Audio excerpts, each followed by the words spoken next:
നമസ്കാരം, പ്രവാസി മലയാളിയിലേക്ക് ഏവർക്കും സ്വാഗതം. ഇന്നത്തെ പ്രവാസ ലോകത്തെ വാർത്തകൾ ഒറ്റനോട്ടത്തിൽ. ഗൾഫിൽ 24 മണിക്കൂറിനിടെ 6654 പേർക്ക് കൂടി കോവിഡ് സ്ഥിരീകരിച്ചു. ഇതോടെ രോഗബാധിതരുടെ എണ്ണം 2,19,919 ഉയരുകയുണ്ടായി. 1045 പേർ ഇതിനോടകം മരിച്ചു. സൗദി അറേബ്യയാണ് കോവിഡ് ബാധിച്ചവരുടെ എണ്ണത്തിൽ മുന്നിൽ നിൽക്കുന്നത്. ഇന്ന് റെക്കോർഡ് വർധനവാണ് സൗദി അറേബ്യ രേഖപ്പെടുത്തിയത്. ഒരു ദിവസം മാത്രം സൗദിയിൽ 22 പേരാണ് മരിച്ചത്. ഇതോടെ രാജ്യത്ത് കോവിഡ് ബാധിച്ച് മരിച്ചവരുടെ എണ്ണം 480 ഉയർന്നു. 1870 പേർക്ക് രോഗമുക്തിയും 1618 പേർക്ക് പുതിയ പോസിറ്റീവ് കേസുകളും സ്ഥിരീകരിച്ചു.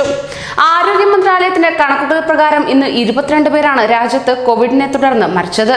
ഇവരിൽ ഭൂരിഭാഗം പേരും വിദേശികളാണ്. പടിഞ്ഞാറൻ പ്രവിശ്യകളിലാണ് കൂടുതൽ മരണം റിപ്പോർട്ട് ചെയ്തത്. ബഹ്റൈനിൽ കോവിഡ് ബാധിതരുടെ എണ്ണത്തിൽ കാര്യമായ വർധനവ് രേഖപ്പെടുത്തിയിട്ടില്ല.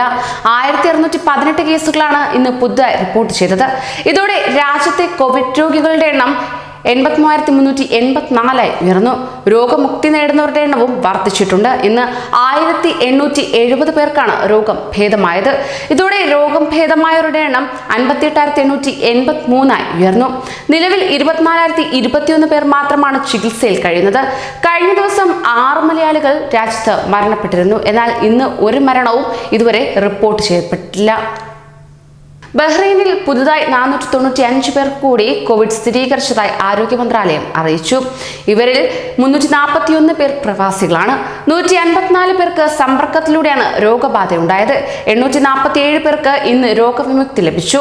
നിലവിൽ 4597 പേരാണ് വിവിധ ആശുപത്രികളിൽ രോഗബാധിതരായി കഴിയുന്നത്. ഇവരിൽ 13 പേരുടെ നില ഗുരുതരമാണ്. ബാക്കിയുള്ളവരുടെ ആരോഗ്യനില തൃപ്തികരമാണെന്ന് ആരോഗ്യ മന്ത്രാലയം അറിയിച്ചു. കഴിഞ്ഞ 24 മണിക്കൂറിനുള്ളിൽ കുവൈറ്റിൽ 3349 പേരാണ് കോവിഡ് ടെസ്റ്റിന് വിധേയമാക്കിയത്. ഇതിൽ 851 പേർക്കാണ് രോഗം സ്ഥിരീകരിച്ചത്. ഇതോടെ രാജ്യത്തെ കോവിഡ് കേസുകളുടെ ആകെ എണ്ണം 27,043 ഉയർന്നു. പുതിയ രോഗികളിൽ 165 പേർ ഇന്ത്യക്കാരാണ്. ഇതോടെ കുവൈറ്റിൽ കോവിഡ് സ്ഥിരീകരിച്ച ഇന്ത്യക്കാരുടെ എണ്ണം 8,290 24 മണിക്കൂറിനിടെ 7 പേരാണ് കുവൈറ്റിൽ കോവിഡ് ബാധിച്ച് മരിച്ചത്. ഇതിൽ ഒരു മലയാളിയും ഉൾപ്പെടുന്നു. പത്തനംതിട്ട വല്ലന എരുമക്കാട് കിഴക്കേക്കര വീട്ടിൽ പവിത്രൻ ദാമോദരനാണ് മരിച്ചത്. 52 വയസ്സാണ്. ഇതോടെ രാജ്യത്ത് കോവിഡ് മൂലം മരിച്ചവരുടെ എണ്ണം 212 ഉയർന്നു. UAEയിൽ 31,896 പേർ നിലവിൽ രോഗബാധിതരാണ്. മരണം 255 രോഗം ഭേദമായവർ 16,371 പേർ. ഖത്തറിൽ 48,974 പേർ രോഗബാധിതരാണ്. മരണം 30. ഭേദമായവർ 13,283 പേർ. ഒമാനിൽ 8,373 പേർ രോഗബാധിതരാണ്. മരണം 38. ഭേദമായവർ 2,177 പേരാണ്. ഒമാനിൽ കനത്ത മഴയും കാറ്റും. ഒമാന് സമീപം അറബിക്കടലിൽ രൂപം കൊണ്ട തീവ്ര ന്യൂനമർദ്ദം ദോഫാർ തീരത്തേക്ക് കടന്നതിന്റെ ഫലമായി കനത്ത മഴയും കാറ്റും. വരുന്ന മണിക്കൂറിൽ ഇത് പടിഞ്ഞാറ് ഭാഗത്തേക്ക് നീങ്ങും. മഴയെ തുടർന്ന് സലാല സെന്ററിൽ ഒരു കെട്ടിടം തകർന്നു വീണ് ഒരു പ്രവാസി മരിച്ചിട്ടുണ്ട്. ന്യൂനമർദ്ദത്തെ തുടർന്ന് സലാലയിലും പരിസര പ്രദേശത്തും കഴിഞ്ഞ 2 ദിവസമായി മഴ തുടരുകയാണ്. ഏറ്റവും കൂടുതൽ മഴ ഇതുവരെ ലഭിച്ചത് സദയിലാണ്, 195 മില്ലിമീറ്റർ. സദയിൽ വെള്ളപ്പൊക്കവും ഉണ്ടായിട്ടുണ്ട്. അവിടെ രക്ഷാപ്രവർത്തനത്തിന് സുൽത്താൻ സായുധ സേന ഇറങ്ങിയിട്ടുണ്ട്. നേവിയുടെ കപ്പലും എത്തിയിട്ടുണ്ട്. ഐൻ അർസാത്തിൽ വാഹനമൊഴുക്കിൽപ്പെട്ട് 2 സ്വദേശി യുവാക്കൾ മരണപ്പെടുകയുണ്ടായി. 5 പേരെ രക്ഷപ്പെടുത്തുകയും ചെയ്തു. തുമ്രിയത്തിലെ വാദി ദഹബൂനും നിറഞ്ഞൊഴുകുകയാണ്. ഇവിടെ ഒരു വാഹനത്തിൽ ഒരാളെ കാണാതായിട്ടുണ്ട്. അടുത്ത 24 മണിക്കൂറും മഴ തുടരുമെന്നാണ് കാലാവസ്ഥാ നിരീക്ഷണ കേന്ദ്രം അറിയിക്കുന്നത്. 30 മുതൽ 45 കിലോമീറ്റർ വേഗത്തിൽ കാറ്റടിക്കാൻ സാധ്യതയുണ്ട്. 4 മീറ്റർ ഉയരത്തിൽ തിരമാലകൾ ഉയരാനും സാധ്യതയുണ്ട്. താഴ്ന്ന പ്രദേശങ്ങളെല്ലാം ഏതാണ്ട് വെള്ളത്തിനടിയിൽ തന്നെയാണ് ഉള്ളത്. ചില ഭാഗങ്ങളിൽ റോഡ് ഗതാഗതവും തടസ്സപ്പെട്ടിട്ടുണ്ട്.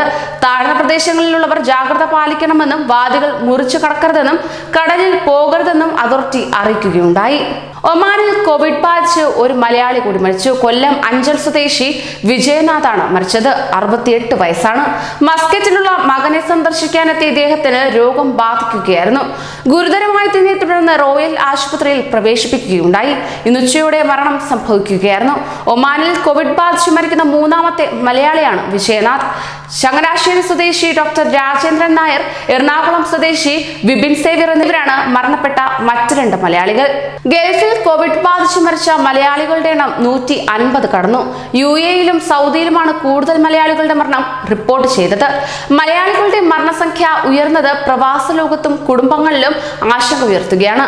1045 പേരാണ് വിവിധ ഗൾഫ് രാജ്യങ്ങളിൽ ഇതിനോടകം തന്നെ കോവിഡ് ബാധിച്ച് മരിച്ചത്. ഇതിൽ 153 പേർ മലയാളികളാണ്. UAE 91, Saudi 34, Kuwait 25, Oman 3, Qatar 1 എന്നിങ്ങനെയാണ് മലയാളികളുടെ മരണസംഖ്യ വിവിധ ഗൾഫ് രാഷ്ട്രങ്ങളിലായി റിപ്പോർട്ട് ചെയ്യപ്പെട്ടിട്ടുള്ളത്. പ്രമേഹം, ഹൃദ്രോഗം, വൃക്കരോഗം, രക്തസമ്മർദ്ദം തുടങ്ങിയ ആരോഗ്യ പ്രശ്നങ്ങൾ പ്രവാസി മലയാളികൾക്കിടയിൽ കൂടുതലാണെന്നത് കോവിഡ് സങ്കീർണത രൂക്ഷമാക്കുകയാണ്. ലേബർ ക്യാമ്പുകളിലും അവിവാഹിതരായവർ മുറികളിലും കൂട്ടമായി താമസിക്കുന്നതിനാൽ മലയാളികൾക്കിടയിൽ രോഗവ്യാപനം കൂടുതലായി കാണുന്നു. മരിച്ച മലയാളികളിൽ 22കാരൻ മുതൽ വയോധികർ വരെയുണ്ട്.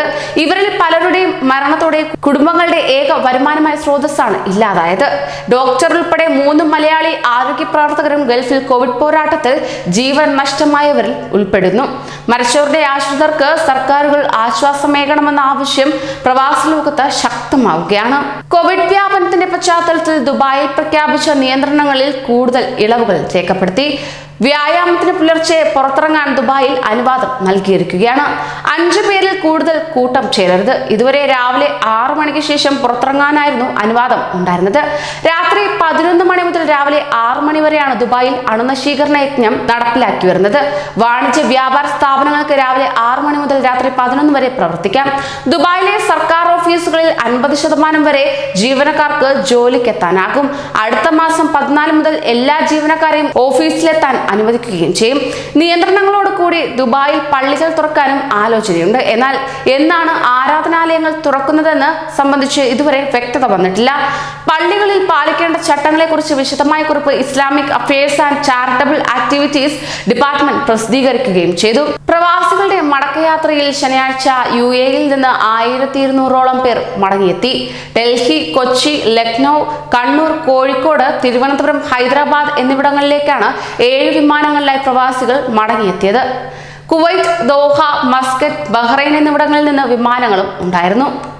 സൗദിയിൽ ഇന്നു മുതൽ പള്ളികൾ വിശ്വാസികൾക്കായി പ്രാർത്ഥനയ്ക്ക് തുറന്നുകൊടുക്കും. കോവിഡ് ജാഗ്രതയുടെ ഭാഗമായി അടച്ചിട്ടിരുന്ന പള്ളികൾ 2.5 മാസത്തിന് ശേഷമാണ് തുറക്കുന്നത്. മക്കയിലൊഴികെ രാജ്യത്തെ മുഴുവൻ പള്ളികളിലും നമസ്കാരം ആരംഭിക്കും. ഇസ്ലാമിക് കാര്യമന്ത്രാലയം നിഷ്കർഷിക്കുന്ന വ്യവസ്ഥകൾ പാലിച്ചുകൊണ്ടായിരിക്കണം പള്ളികൾ പ്രവർത്തിക്കേണ്ടത്.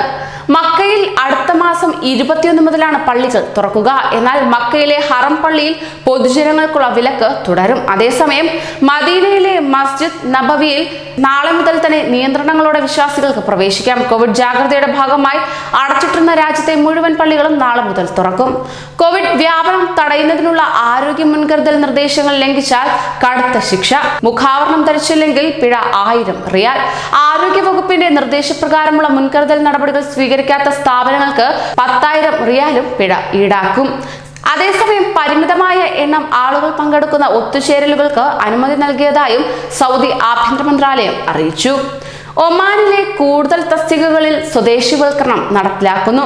പൊതുമേഖലയിൽ കൺസൾട്ടന്റ്, എക്സ്പേർട്ട് ജോലി ചെയ്യുന്ന വിദേശികളുടെ തൊഴിൽ കരാർ ഇനി പുതുക്കില്ല. ഈ മേഖലയിലെ 70% വിദേശികളെ കരാർ കാലാവധി കഴിയുന്ന മുറയ്ക്ക് പിരിച്ചുവിടാനാണ് ദിവാൻ ഓഫ് റോയൽ കോർട്ട് നിർദ്ദേശം നൽകിയിരിക്കുന്നത്. ഭരണാധികാരി സുൽത്താൻ ഹൈതം ബിൻ താരിഖിന്റെ ഉത്തരവിനെ തുടർന്നാണ് ഇത് വ്യക്തമാക്കിയത്. കൺസൾട്ടന്റ്, എക്സ്പേർട്ട്, സ്പെഷ്യലൈസ്ഡ് മാനേജർ തസ്തികകളിൽ 25 വർഷത്തിലേറെ സേവനം ചെയ്തു വരുന്ന സ്വദേശികൾക്ക് വിരമിക്കാൻ നോട്ടീസ് നൽകാനും തീരുമാനിച്ചിട്ടുണ്ട്. കൂടുതൽ പ്രവാസി വാർത്തകൾക്കായി ഈ ചാനൽ സബ്സ്ക്രൈബ് ചെയ്യൂ.